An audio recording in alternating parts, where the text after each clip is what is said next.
My name is Leila, and I'm 37 years old, working as a homemaker. I've been married to my husband Jimmy for 13 years now. Currently, we are living together as a family of 4 with our daughter Karin and my mother-in-law. A few years ago, after my father-in-law passed away, we started living with my mother-in-law at her place. Living with my mother-in-law in her home was anything but peaceful. Suddenly, after we moved in, she began to harass me. "Is dinner ready?" "Oh yes, it will be done shortly." "How long are you planning to make everyone wait?" While I was cooking, mother-in-law came into the kitchen and started tasting the food. "Leila, this pot roast has no flavor. It's awful." "Oh, really? I thought I had seasoned it well." "How could you taste it and still have it turn out like this?" "You are really bad at cooking. Jimmy and Karin must feel so pitiful with this food." "I'm sorry." "Jimmy must be having a hard time with such a useless wife. Hurry up and set the table." She complained constantly, but never helped with preparing dinner. Mother-in-law didn't just push cooking onto me, she left all household chores to me and just lazed around the house during the day. "Dinner's ready, everyone." As the whole family sat down and started eating, Jimmy and Karin praised the pot roast that mother-in-law had earlier criticized, saying, "This pot roast is delicious." "Yeah, Mom, it's tasty." Then mother-in-law said, "Yes, indeed, the seasoning is just right." She was now saying the exact opposite of what she had said before. Despite her harassment and nasty comments to me, she always spoke kindly to Jimmy and Karin, probably not wanting them to dislike her. "Leila is really good at cooking." "Oh, thank you." In front of Jimmy and Karin, she sometimes praises me. Today, Leila did all the housework. Considering my health, she is truly a capable wife. Is that right, Leila? In truth, mother-in-law had just forced household chores onto me. "Oh, no." As I tried to deny it, mother-in-law kicked my leg under the table where no one else could see. "Ah, yes, that's true. Thanks for always being kind to my mom." Jimmy thanked me with a beaming smile. Even though that wasn't the truth, I could never hide my bewilderment at mother-in-law's blatant attitude. Because of this, Jimmy never noticed that I was being harassed, and he even thought that mother-in-law and I got along well. Jimmy really cared for mother-in-law, and when father-in-law passed away, he was more concerned for her than anyone else. I couldn't bring myself to say anything bad about mother-in-law to such a loving Jimmy and had never been able to talk to him about it. Karin, being very fond of mother-in-law, was another reason why I couldn't consult anyone. When it was decided that we'd live together with my in-laws, Karin said, "Yay, I get to live with Grandma now," and was delighted. Mother-in-law adored Karin, and they always played together, took baths together, they were very close. Taking advantage of that, mother-in-law's harassment towards me escalated. When I came back from shopping, the room was all messed up. "Hey, mother-in-law, what happened? Why is everything so scattered?" I asked, surprised, and mother-in-law answered with a smirk. "I couldn't find something, and before I knew it, it had become a mess." The house wouldn't be turned upside down just from looking for something. Mother-in-law surely did it to harass me. "Sorry, I'm going to dinner with friends now. Cleanup's on you." As expected, I ended up cleaning, and mother-in-law fled the house. That day, cleaning took all day. and I couldn't do any other chores. Then mother-in-law came back home and said, "Laundry, dishes, cleaning, none of it's done. What on earth were you doing?" Holding back my anger at mother-in-law's shame, I quietly continued with the housework. "Hurry up, or everyone will come home. If Jimmy realizes what an incapable wife you are, he'll surely divorce you." Mother-in-law never helped with the chores and constantly nagged and rushed me. I was getting more and more frantic as dinner was nowhere near ready. In the end, dinner was late. "What? Dinner's not ready yet?" "I'm sorry, it will be ready soon. Just wait a bit longer." Jimmy asked, looking concerned, "Are you feeling ill?" "No, it's not that, but—" I thought about explaining why dinner was late, but when I glanced at mother-in-law, she was glaring as if to say, "Don't you dare." "Today has been a bit hectic." "Oh, I see. I'm sorry." "No, it's totally fine." Mother-in-law seemed to be trying to portray me as an incapable wife who was hindered by her, hoping Jimmy would get fed up and divorce me. But Jimmy is so kind that instead of blaming me, he was even worried about me. Mother-in-law didn't find this amusing, and her daily harassment towards me only escalated. Lately, it's not just about the harassment towards me. She started interfering with Karin's affairs. "You two seem to be trying to get Karin into a private middle school." "Yes, we are. Is there a problem with that?" "It's cruel to make her study late every night for exams. Stop it right now." "Well, we are not going to stop just because you said so." Karin herself has expressed a desire to go to a private middle school. We are not forcing her to study and go against her will. Kids should just play and have fun. There is no need to force them to study now. But working hard now will open up more options for her future, and Karin wants this. You are not doing it for Karin. You are forcing it on her, aren't you? That's not true. Lately, as Karin has been studying at night and attending tutoring, our time together has decreased, and mother-in-law seemed displeased. Just give up on the middle school exams. It's a waste of time. I couldn't hold back my anger at this command. I was furious at mother-in-law for disrespecting Karin's feelings and only saying selfish things. Isn't it normal to support Karin when she wants to do this? What? How dare you talk back? Mother-in-law was quite surprised, as I had never talked back before. Karin's exams have nothing to do with you, mother-in-law. What do you mean, nothing to do? I'm her grandmother. Feeling like arguing would get us nowhere, I left saying, enough of this, I'm going to pick up Karin. Mother-in-law continued to harass me in front of Jimmy and Karin, seemingly unable to let go of me talking back. Today's dinner looks plain. Is this all we have? I guess she must have been furious with me. You can't even think about feeding a growing child?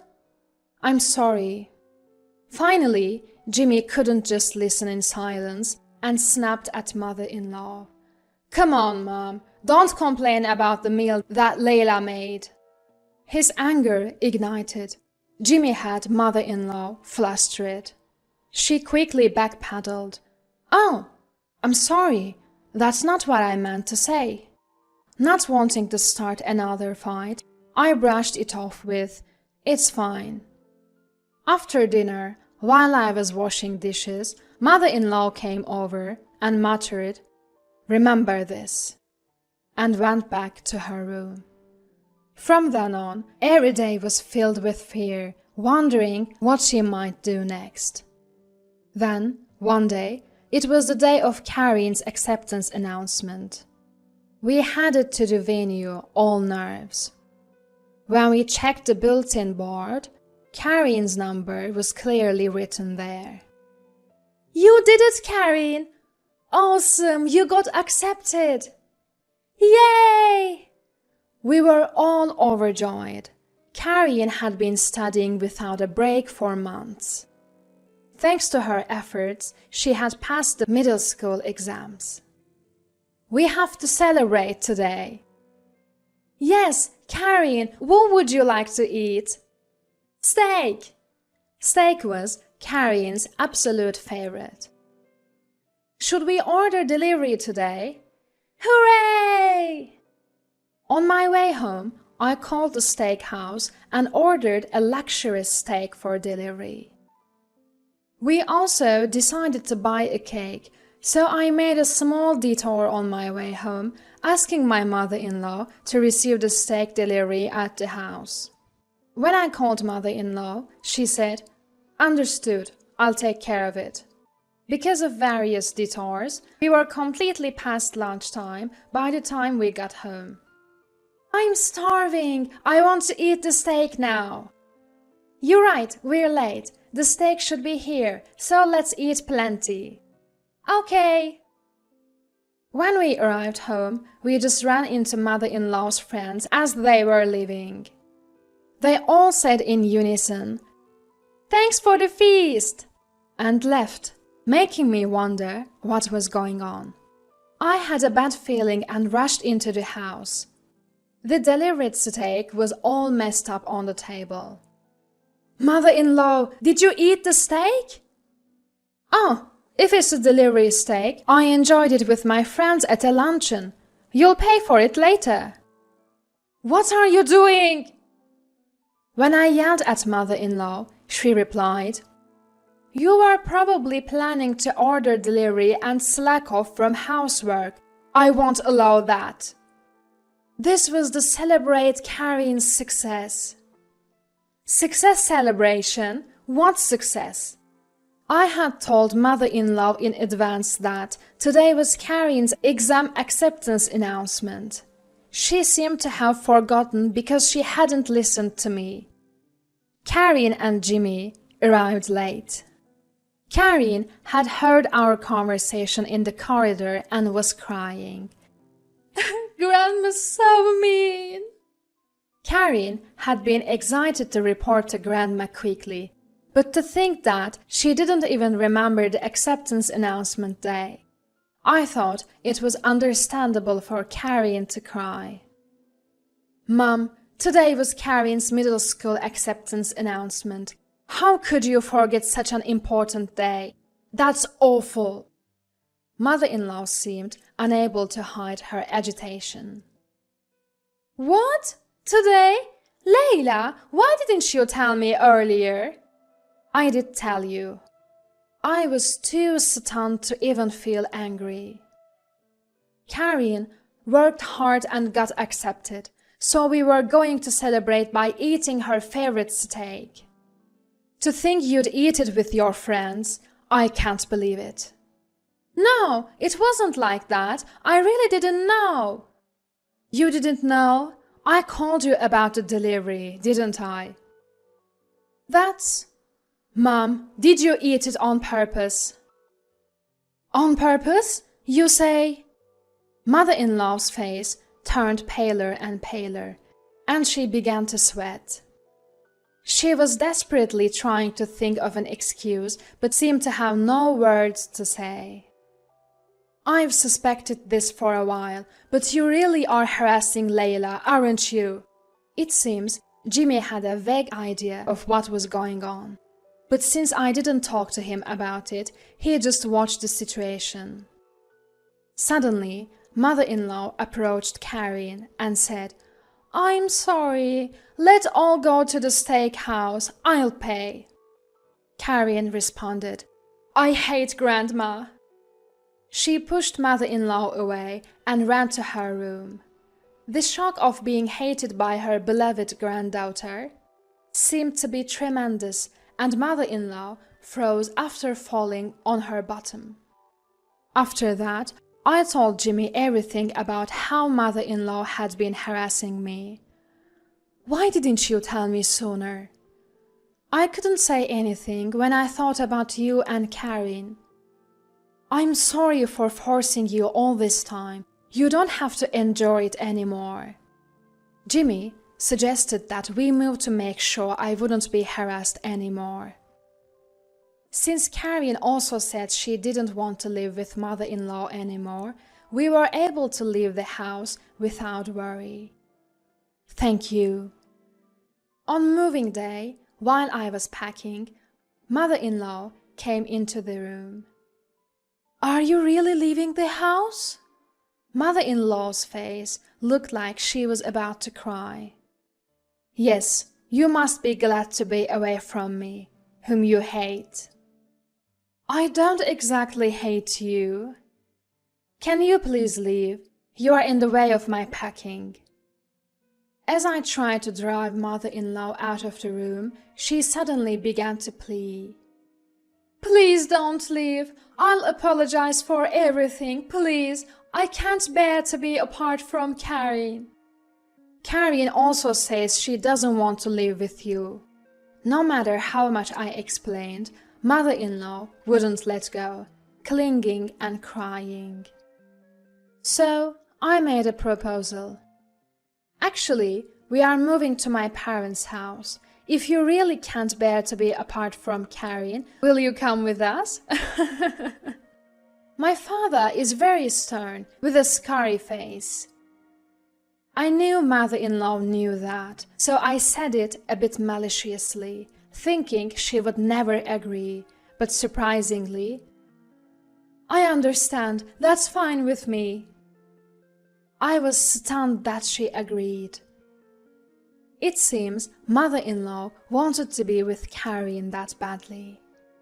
Since she wouldn't harass me in front of my parents, and if she did, I could report it to my father, I agreed to live together. Jimmy said, "Sorry, if something happens with my mom coming along, feel free to kick her out." So we all moved to my parents' house, and the cohabitation began. My father seemed dissatisfied with mother-in-law came with us.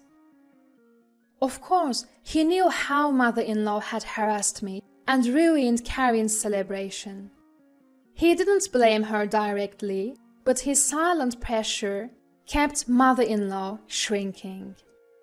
She spoke less, seemed downcast. Whenever my mother and I asked for help with housework, she readily complied and worked hard. I couldn't help but laugh at her changed appearance. Life went on without any incidents for a while, but finally, mother-in-law reached her limit and yelled, "I'm sick of this house!" My father is intimidating, and Karen still can't get through to him. I think Jimmy's attitude towards mother-in-law has become colder because he couldn't endure various things anymore. "Karen, let's go home together." Mother-in-law tried to forcibly pull a resistant Karen and leave the house. "Mother-in-law, stop it!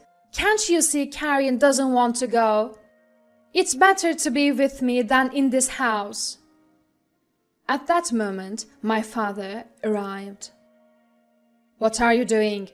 Knock it off!" Frightened by my father's forceful yell, mother-in-law froze in fear. "I allowed you to live with us because you said you didn't want to be apart from your granddaughter. But if you try to take Karen against her will, I'll call the police for kidnapping." "I didn't mean to... that way." Hearing my father's shout, Jimmy also rushed over. "Mom, what are you doing? Just leave us. We can't be bothered by you anymore. I'm cutting ties completely." No way." Then Karen shook off mother-in-law's hand and screamed, "Get out!" Even mother-in-law seemed shocked by this, dropping her shoulders and leaving the house in tears. Now She's back at her house, living a lonely life. Afterwards, mother-in-law became reclusive, and it seems that even neighbors and friends have started keeping their distance. On the other hand, our family is living peacefully every day. Karen is studying hard at a private school every day, and Jimmy has become very friendly with my parents, especially my father, with whom he drinks every day. I wish I had talked to Jimmy earlier and moved to my parents' house.